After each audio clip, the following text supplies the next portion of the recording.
انيون يروان، عاملين ايه؟ يا رب تكونوا بخير. بقالي كتير ما طلعتش اتكلمت معاكم في فيديو. دايما الفيديوهات اللي بنزلها الفتره اللي فاتت دي بتبقى في اماكن، اذا كان ايفنت تبع المركز الثقافي الكوري او اذا كان رحت كورس اكل كوري، فما بتكلمش معاكم للاسف. نتكلم مع بعض واوريكم اهتماماتي الفتره دي، وكمان اقول لكم على الحاجات اللي انا اشتريتها. انتوا عارفين طبعا، يعني كلكم عارفين ان انا بحب كوريا، بحب الثقافه الكوريه، بحب الكيبوب، بحب حاجات كتير تخص كوريا. ازاي اكون بحب كوريا والاوضه بتاعتي ما تحولش لكوريا؟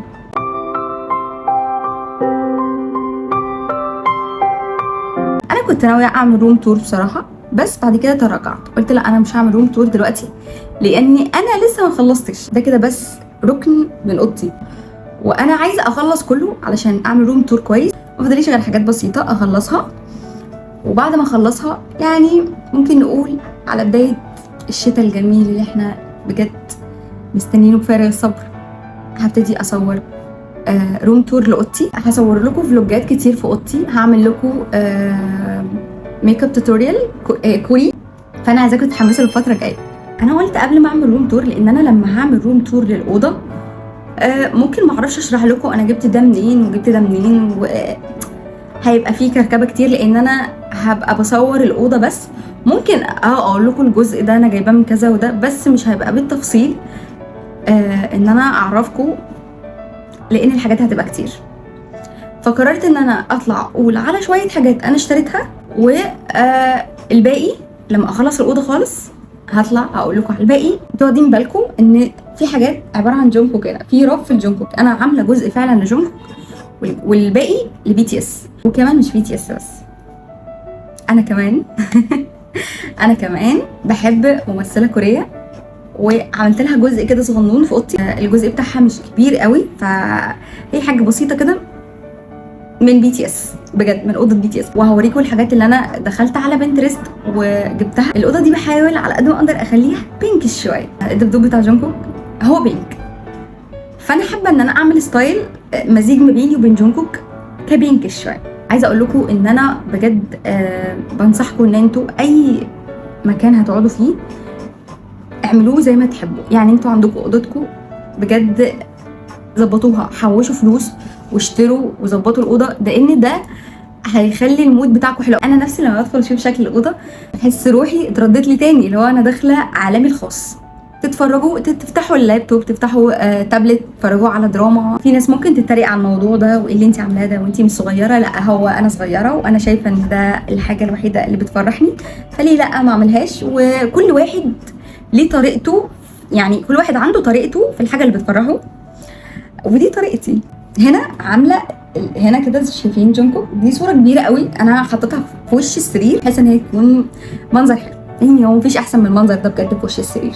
هنا اشتريت ده من ايكيا، البرواز ده. انا قلت ان انا عايزه اعمل حاجه لجونكوك. دي صوره قديمه قوي لجونكوك، وانا ممكن اغيرها في اي وقت انا عايزاه. وطبعا اغلب اللي متابعيني عارفين انا كنت شاريه كوكي كوكي ده انا جايباه من بره مصر، هو جاي من كوريا، هو اوريجينال برضو. من ضمن الحاجات اللي جات لي بجد تحفه، كوكي على صغير بجد تحفه، وهو برضو اوريجينال.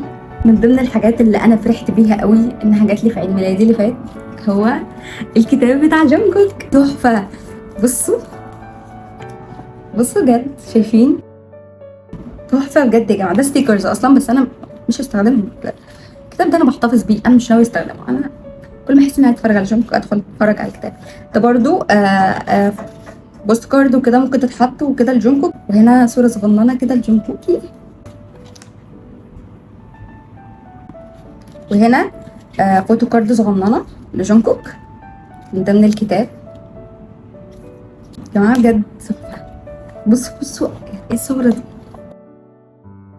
اصلا. بصوا الكتاب، بجد الكتاب ده من احلى الهدايا اللي ممكن تجيلي. ده بتخلوا حد يعملها لكم.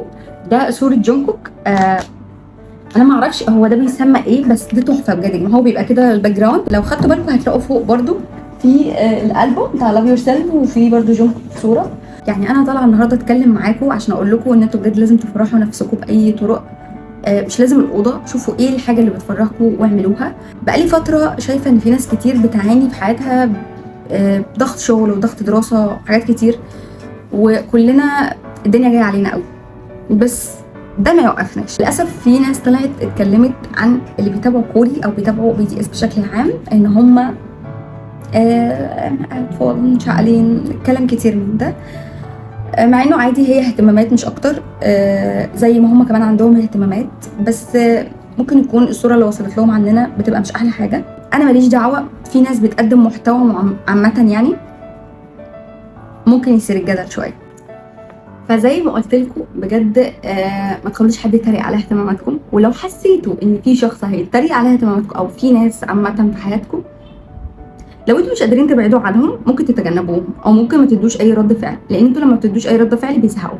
فيعني اتمنى تكون فيديوهاتي بتعجبكم، واتمنى الفيديو اللي فات بتاع الكورس الاكل الكوري، انا بنصحكم تروحوا تتعلموا اكل كوري جديا.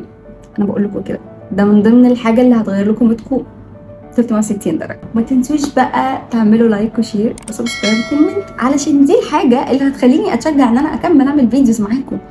ف باي.